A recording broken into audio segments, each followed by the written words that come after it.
किस्त 28 भाङू सतूं सत्संग दी महिमा। सत्संग निज कलप तरु सकल कामना देत, अमृत रूपी वचन कहे तीनों ताप हर लेत। मतलब तो सत्संग साक्षात कलप वृक्ष के बराबर है। कलप वृक्ष सर्वलोक में इंद्र जो वण है, उन जे हेठां वेही देवताऊं जहिड़ी इच्छा कंदा आहिनि सा पूरी कंदो आहे। अहिड़ी तरह जेको इंसान पूरो विश्वास रखी सत्संग में ईंदो ऐं ॿुधल वचननि खे हीअं सां हंडाए उन ते हलंदो त उन जा सभु कार्य सिद्ध थी वञनि था। मतिलब त सत्संग सभिनी मतिलबनि खे पूरो करण वारो आहे। जीव जे ते जेके त्रिविधि ताप या टिनि नमूननि जा कष्ट बीठा आहिनि, तिनी तकलीफ़ खे छॾाए थो। सत्संग सुख कलप जो मुक्ति न ता समान, ब्रह्मादि इंद्रादि भू निपट कलप ए जान। मतलब किन शास्त्रनि ऐं संत जो मतो आहे त मरण खां पोइ इंसान खे मुक्ति मिले थी। त हिते चयल आहे त अहिड़ी मुक्ति त फ़क़ति सत्संग में अचण करे मिलंदी आहे। यानी सत्संग जे हिकु पलक जो सुख बि मुक्तीअ खां वाधारे ॾेखियो वियो आहे। ऐं सत्संग जी महिमा पूरी पूरी ॼाणण में ब्रह्मा इंद्र आदि देवताऊं बि असमर्थ आहिनि। तोड़े ब्रह्मलोक इंद्रलोक तोड़े ॿियनि लोकनि जा सुख से सभु मिली वञनि त सत्संग जे हिकु पलक भर सुख जो बराबरी करे नथा सघनि। इन तां वशिष्ठ मुनीअ विश्वामित्र ऋषि जे विच में जेको बहस मुबास हलियो आहे सा कथा हेठि ॾिजे थी। कथा विश्वामित्र ऋषि जे तप बाबति। विश्वामित्र ऋषि गाधी राजा जो पुट हो।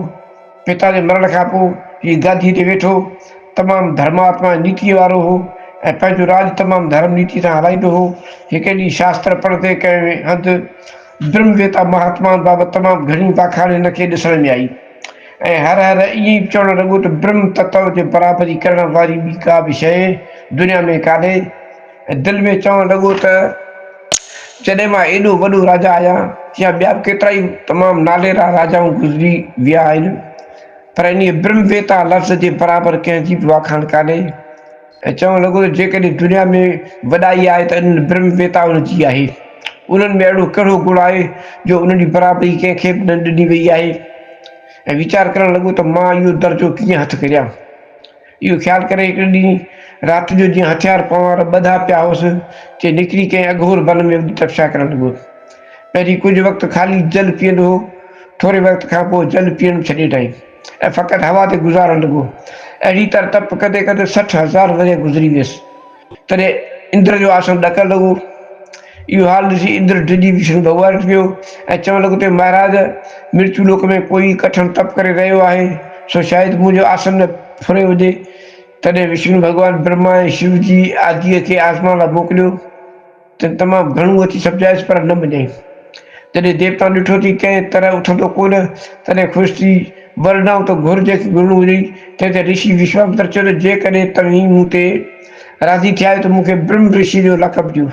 तॾहिं ब्रह्मादि देवताउनि चयोसि त असीं त बेशक हिकिड़े खां 100 दफ़ा बि ब्रह्म ऋषि चवंदासीं, पर जॾहिं वशिष्ठ आदि ब्रह्म ऋषि तोखे ब्रह्म ऋषि चवनि तॾहिं सचो पचो ब्रह्म ऋषि लेखियो हिते। तूं कोशिशि करे पाण खे उन्हनि खां ब्रह्म ऋषि चवरा। इन खां पोइ ब्रह्मादि देवताऊं विश्वामित्र खे वरदान ॾेई विदा रहिया ऐं ॿिए ॾींहुं ऋषि विश्वामित्र सिधो अयोध्यापुरीअ जे राजा जे कचहरी में वियो, जिते वशिष्ठ मुनि प्रभु जो कमु कंदो हो, जंहिंखे न आय जो हर्ख न वे जो शौक़ु, सदा हिकु रस आनंद चित पूर्ण ज्ञान में गुज़ारींदो हो। न का कंहिंजी पास खातिरी, न को कंहिं सां वेर विरोध रखंदो हो, सदा हिकु रस हिकु स्वभाव में अॾोल रहंदो हो। जॾहिं विश्वामित्र ऋषि कचहरी में पहुतो, अरे ॿिया त सभई ऋषि मुनि राजा वज़ीर अमीर उमरा आदि उथी खड़ा थिया ऐं देवताउनि खां मिलण वरदान मूजिबि ब्रह्म ऋषि चई ॾंडवत प्रणाम आदि कयऊं। बाक़ी वशिष्ठ मुनि पंहिंजे आसन तां न की उथियो न की ॾंडवत प्रणाम कयईं, फ़क़ति एतिरो चई त आइए राज ऋषि विश्वामित्र जी। तंहिंखां पोइ ॿी हाल हक़ीक़त वरताई। विश्वामित्र ऋषि राज ऋषि लफ़्ज़ ॿुधी हिकदमि तपी बाहि थी वियो। चवणु लॻो ज़रूरु त वशिष्ठ मुनीअ खे ज़रूरु वशिष्ठ मुनि मूंसां वेर रखे थो ऐं पाण जहिड़ो कंहिंखे कोन थो भाए। जॾहिं मूंखे ब्रह्मादि टिनी लोकनि जा देवताऊं बि ब्रह्म ऋषि जे लक़ब ॾेई विया, हीउ वरी को इन्हनि खां वॾो आहे जो मूंखे ब्रह्म ऋषि नथो चवे। वशिष्ठ मुनि खे विश्वामित्र सां को बि वेर विरोध न हो। फ़क़ति उनजे रजोगुनी प्रकृति ॾिसी उनखे राज ऋषि करे चयो हो, मगर ऋषि विश्वामित्र खे रजोगुनी सुभाउ जे आदपन ते हिकदमि क्रोध अची वियो ऐं यकदमि शूदास नाले हिकिड़ो राजा कंहिं विद्यासख ते भरम युक्त थी जे दर्जे ते किरी वञी राकास थियो हो, तंहिं वटि वियो ऐं उनखे चयईं त वशिष्ठ मुनि जे पुटु मारे ॾे। सो इहो राकास वञी वशिष्ठ मुनि जे हिकिड़े पुट खे मारे आयो। हिते विश्वामित्र सम्झो त हाणे ज़रूरु वशिष्ठ मुनि नरम थियो हूंदो, सो वरी बि साॻी तरह वशिष्ठ मुनीअ खे पाण खां ब्रह्म ऋषि चवण लाइ अयोध्या ॾिनो। साॻी तरह सॼी कचहरी उथी ब्रह्म ऋषि विश्वामित्र चई आजा कई, मगर वशिष्ठ मुनि त साॻी तरह आइए राज ऋषि विश्वामित्र जी चई सांस मिलियो। इहो ॿुधी ऋषि विश्वामित्र खे वरी बि कावड़ अची वई ऐं वरी बि साॻी राकास खे चई वशिष्ठ मुनि जो ॿियो पुटु माराए छॾियो ऐं वरी बि अयोध्या में राज कचहरीअ में वियो त साॻिए नमूने सां सारी सभा ब्रह्म ऋषि चयसि पर वशिष्ठ ऋषि राज ऋषि करे वञो। अहिड़ी तरह क्रोधवश थी वशिष्ठ मुनि जे 100 पुटनि खे माराए छॾियो ऐं वरी पाण साॻी कचहरी में वियो त वशिष्ठ मुनि ते साॻिए नमूने वरी बि उहो ई राज ऋषि चई मिलियो। जॾहिं विश्वामित्र ऋषि वशिष्ठ मुनि जे 100 पुटनि खे माराए उनखे निपुत्र बणाए छॾियो, तॾहिं बि वशिष्ठ मुनि खे रती बि हिन ॻाल्हि तां हरख छो कोन थियो। तोड़े हिननि सभु कुझु ॾिठो बि पिए, तॾहिं बि वशिष्ठ मुनि सम्झो त मुंहिंजे पुटनि जी भावी ईअं ई हुई। इहो सम्झी हिकु रस रहियो ऐं वरी साॻिए राज ऋषि लक़ब सां पुछईंसि। तॾहिं विश्वामित्र वरी बि साॻिए राकास वटि वियो वञी चयईं त हाणे ख़ुदि वशिष्ठ मुनि खे मारे ॾे, जो इहो हिकिड़ो मूंखे राज ऋषि थो चवे, ॿिया त सभई ब्रह्म ऋषि चवंदा आहिनि। इहो ॿुधी हुन राकास चयसि त महाराज हीअ त ब्रह्म ऋषि आहे, हीअ अमर थी वियल आहे, इन खे त कोई मारे नथो सघे ऐं जेकॾहिं इन खे कंहिं मारियो त दुनिया में वॾो अनर्थ थी पवंदो, इन करे हिन खे मां न मारींदुसि। पोइ लाचार पाण हिकिड़े ॾींहुं 14 साईं जे आधी राति वक़्तु पंहिंजनि अस्त्रनि शस्त्रनि सूधो वशिष्ठ मुनि जे आश्रम ॾांहुं रुख रखियईं। 14 जी राति हुअण करे चंद्रमा पंहिंजे शीतल किरण सां धरतीअ खे उहो ई चमकाए रहियो हो जीअं कैलाश पर्वत जूं चोटियूं परे खां चमकंदड़ ऐं वणंदड़ नज़र ईंदियूं आहिनि। कुटिया ॿाहिरि झगल में हुअण करे पाण में ॿई पति पत्नी अकेला ओॾी महिल वेठा हुआ।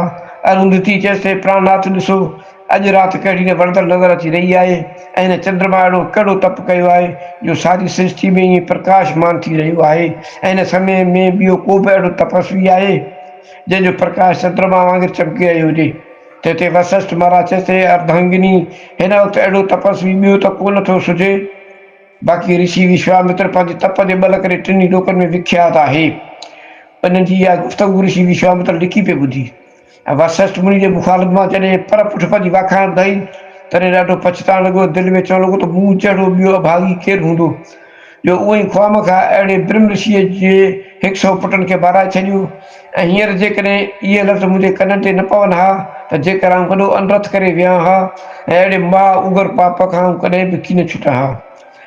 हिन खे मूंसां त को बि वेर विरोध कोन्हे जो हीउ मुंहिंजी पर पुठ प्रशंसा करे रहियो आहे। दिलि में ॾाढो पछताइण लॻो ऐं हिकदमि अंतःकरण में सतोगुणी प्रकृति जी लहर फैलिजी वई। वीचार करे चवणु लॻो त हाणे मूं जेके बि पाप कया आहिनि ऐं कूड़ा दोष अहिड़े ब्रह्म ऋषि ते लॻाया आहिनि तुंहिंजी माफ़ी बि इहो मुनी पाण ई ॾेई सघंदो, तंहिं करे छो हुननि जी शरण पई इहे सभु पाप बख़्शाया। विश्वामित्र ऋषिअ में फ़क़ति रजोगुनी प्रकृति हुई, सा निवृत ऐं पछताव जे करे हिकदमि गुम थी वई ऐं बाक़ी वञी सतोगुनी रहियसि। सो यकदमि पंहिंजा हथियार खणी परे उछलियईं सिधो वशिष्ठ मुनि वटि माफ़ी वठण लाइ जीअं अची रहियो हो त वशिष्ठ मुनि त्रिकालदर्शी हुअण करे हिन जे ब्रह्म आकार विरतीअ खे सही करे वियो ऐं परियां ईंदो ऋषि हिकदमि उथी खड़ो थियो ऐं चवणु लॻो आइए ब्रह्म ऋषि विश्वामित्र जी, अॼु अहिड़े बेगा वक़्त में कीअं तव्हांजो आगमन थियो। इहो ॿुधी विश्वामित्र ऋषि तमामु घणो ख़ुशि थियो ऐं मथां सभु कम फ़क़ति ब्रह्म ऋषि वशिष्ठ मुनि जे वातां चवरण लाइ कया हुआ। सो विश्वामित्र ऋषि चवणु लॻो त हे महाराज तव्हां एतिरा ॾींहं कॾहिं बि इहो लफ़्ज़ कम में न आंदो, अॼु ई मूंखे ब्रह्म ऋषि था चओ, तंहिंजो कारण कहिड़ो। त हिते वशिष्ठ मुनि चए ऋषि राज मूं हिन खां अॻु तव्हां में ब्रह्म ऋषि जा गुण ई न ॾिठा हुआ, बाक़ी अॼु तव्हां में रजोगुनी प्रकृति जी भूप कान्हे। अॻु में तव्हांखे रजोगुनी स्वभाव तोड़े राजसी हथियार हर वक़्तु ॿधल हूंदा हुआ ऐं तव्हांजे मन में बि हर वक़्तु पाण खे वॾो चवरण लाइ उण लॻी पई हुई। सो अॼु तव्हां में इन्हनि गुणनि मां हिकिड़ो बि हिकु जो बि वास न आहे। तंहिं करे मूं तव्हांखे ब्रह्म ऋषि करे सम्झो ऐं ब्रह्म ऋषिअ खे ब्रह्म ऋषि चवणो पियो। मूंखे हिन खां अॻु को तव्हां सां ईर्खो हसद कोन हो। बाक़ी मां हर हिकु इंसान खे पंहिंजे पंहिंजी प्रकृति जे अनुसार चवंदो आहियां। इहो बि विश्वामित्र ऋषि पंहिंजी ग़लती सही ॾाढो पछताइण लॻो ऐं हिन खां पोइ ॿिन्ही ॼणनि जो पाण में तमामु गहरो संबंध थी पियो। हमेशह हिक ॿिए जे आश्रम ते ईंदा वेंदा हुआ। हिकु ॾींहुं ऋषि विश्वामित्र वशिष्ठ मुनीअ खे पंहिंजे आश्रम ते प्रसाद वरताइण थियो। वशिष्ठ मुनि विश्वामित्र खे दक्षिणा में पंहिंजे कहिड़े तप जा 10,000 साल तप जो फल संकल्प करे ॾिनो ऐं वशिष्ठ मुनि खे ॾाढे आदर सां पंहिंजे आश्रम ॾांहुं मानी। थोरनि घणनि ॾींहंनि खां पोइ कॾहिं वशिष्ठ मुनि विश्वामित्र ऋषिअ खे पंहिंजे आश्रम जो रसोई वरताइण चयो। विश्वामित्र ऋषि बि इहा ॻाल्हि स्वीकार करे वशिष्ठ मुनि जे आश्रम ते वियो ऐं जॾहिं प्रसाद वठी बसि कयाऊं तॾहिं वशिष्ठ मुनिअ उनखे दक्षिणा में पंहिंजे कयल सत्संग मां फ़क़ति अधु घड़ी सत्संग जो फल उनखे ॾिनो। इहो हाल ॾिसी वरी बि विश्वामित्र ऋषिअ खे कुझु क्रोध उत्पन्न थियो ऐं वशिष्ठ मुनि खे चवणु लॻो, हे ऋषि राज, मुंहिंजे 10,000 साल तपस्या जे बराबरि तव्हां फ़क़ति अधु घड़ी सत्संग जो फल कयो आहे। वशिष्ठ मुनि इहो ॿुधी चवणु लॻो त महाराज, तव्हांखे इन ॻाल्हि में जेकॾहिं का शंका पवंदी हुजे त इन जो फ़ैसिलो ब्रह्मा जीअ खां कराइजे। तंहिं ते ॿई ॼणा संभरी ब्रह्म लोक में ब्रह्मा जी वटि विया ऐं वञी चयो त महाराज, असांजो फ़ैसिलो कयो त 10,000 साल तपस्या जो फल वाधारे आहे या अधु घड़ी सत्संग जो फल वाधारे आहे। ब्रह्मा जी वीचार कयो कि ॿई ब्रह्म ऋषि आहिनि, इन्हनि ॿिन्ही मां कंहिं बि हिकिड़े जो मुंहिंजे हथां अनादर थियो त मूंखे श्राप ॾींदो। तंहिं करे उन्हनि खे उज़ुर करे ॿिए पासे मोकिलिजे। इहो ख़्यालु करे ब्रह्मा जी उन्हनि खे चयो त मां सृष्टि जे कार्यवार खां वांदो ई की नथो थियां, जो तव्हांजो फ़ैसिलो करियां। तव्हीं ॿई ॼणा कैलाश में शिव जी वटि वञो, जो उहो हर वक़्तु वादा वेठा आहिनि ऐं तव्हांजो फ़ैसिलो सवलाई सां कंदा। छो त इहे ॿई ॼणा उतां कैलाश ॾे रवाना थिया। शिवजीअ खे अॻु में सॼी ॻाल्हि जी ख़बर पइजी वई, सो पाण समाधि लॻाए वेही रहिया ऐं पार्वती खे चयईं त इहे अचनि त चइजांइ महादेव अञा हींअर समाधि लॻाई आहे, सो जॾहिं युग बदिलंदो तॾहिं समाधि खुलंदी।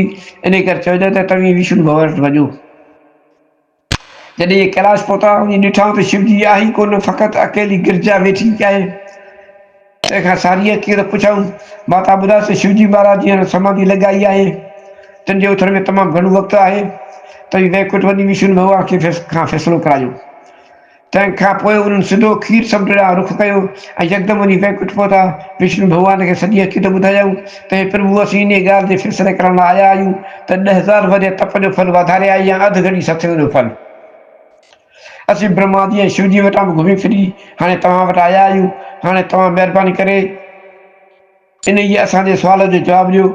इहो बि विष्णु भॻवानु चवनि त आउं सॼो ॾींहुं जगत जी पालना करण जो पूरो आहियां, मूंखे एतिरी फ़ुर्सत कान्हे जो तव्हांजो फ़ैसिलो करे सघां। बाक़ी तव्हीं पाताल लोक में शेषनाग वटि वञो, जो हिनखे 1000 सिर आहिनि, 2000 ज़बानूं ऐं 2000 नेत्र आहिनि, उहो तव्हांजो फ़ैसिलो सवलो सवलो करे सघंदो। त हिते उहे ॿई ॼणा पाताल लोक में शेष महाराज वटि विया, कंहिं समुंड जी हक़ीक़त खां वाक़ुफ़ु कयाऊं त उन्हनि खे उते तरसायो। जॾहिं शेषनाग पंहिंजो कार व्यवहार खां वांदो थियो तॾहिं उन्हनि वरी चयसि, महाराज हाणे असां फ़ैसिलो कयो। तंहिं ते शेषनाग ख़्यालु कयो त जेकॾहिं इन्हनि खे ईअं ज़बानी तरह चवंदुसि त इहे शायदि मञीनि या न मञीनि, ऐं उनजे ॿुधीअ में बि इहा ॻाल्हि वेहे या न वेहे। तंहिं करे उन्हनि खे साक्षात फल अखियुनि ॾेखारिजे, जीअं एतवार ईंदुनि ऐं वरी वाधारे पैस मुबासे खां छुटी पवंदासीं। इन करे शेषनाग छा कयो, जो उन्हनि ॿिन्ही खे पाण वटि विहारे पहिरीं ऋषि विश्वामित्र खे चयो त महाराज, मुंहिंजे मथे ते सारी पृथ्वी जो बोझ आहे, तव्हां थोरो वक़्तु हुनखे मथे करे झलियो ऐं तव्हांजो फ़ैसिलो करियां। त ऋषि विश्वामित्र चयो त महाराज, मूंखां हेॾी सारी धरती मथे कीअं खॼंदी। शेष जी चयसि त धरती धर्म ते बीठल आहे, तव्हां हुनखे पंहिंजो 10,000 वरनि जो तपस्या जो फल संकल्प कयो त पाणी उहो मथे थींदी।